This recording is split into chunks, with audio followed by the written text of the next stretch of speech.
कुछ मौलानाएं ऐसे कमेंट कर रहे हैं कि मोहम्मद शमी ने क्रिकेट खेलने से समय पर पानी पी लिया, उसने रोजा नहीं रखा। तो मैं उन मौलाना को कहना चाहिए, तो कोई मुसलमान अगर शरई मजबूरी में रोजा नहीं रहता है तो सख्त गुनाहगार। तो बंधुरा सबाई केमन आछो, आशा करी सबाई भालो आछो। आज के जे भिडियो आपनादेर देखाते जाচ্ছি बीजेपी एमएलए टी राजा सिंहेर एक भिडियो सोशल मीडियाते भाइराल होच्छे। क्रिकेटार मोहम्मद शामीके निये कि बोललेन चलुन भिडियो देखुन এবং এই ভিডিও দেখার পরে আপনাদের কি মতামত নিচে কমেন্ট বক্সে লিখে অবশ্যই জানাবেন। তো বন্ধুরা ভিডিও শুরু করার আগে আপনাদেরকে আমি একটা ডিসক্লেমার দিয়ে দিচ্ছি, আমি কিন্তু কোনো পলিটিক্যাল পার্সন নই এবং আমাদের এই চ্যানেলটা একেবারে নিরপেক্ষ চ্যানেল।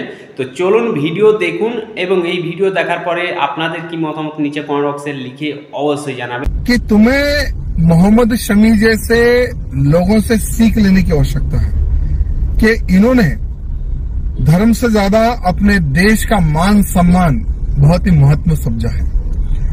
देश को आगे बढ़ाना मेरा कर्तव्य है, ऐसी सोच रखकर यहाँ क्रिकेटर फाइनल जीतने में लगे हुए हैं। ये मौलाना जो कमेंट करते हैं ना, इनका उद्देश्य एक ही होता है कि हमें मीडिया में रहना है। ये तो कोई मुसलमान अगर शरई मजबूरी में रोजा नहीं रहता है तो सख्त गुनाहगार है। कोई अगर शरई मजबूरी है, बगैर शरई मजबूरी के है। তো বন্ধুরা যেমন কি আপনাদেরকে আমি ভিডিও দেখালাম, আই হোপ আপনাদের ভিডিও পছন্দ হয়েছে। যদি পছন্দ হয়ে থাকে তাহলে একটা লাইক করে দিবেন এবং এই ভিডিওটা বেশি বেশি করে হোয়াটসঅ্যাপ ফেসবুকে শেয়ার করে দিবেন।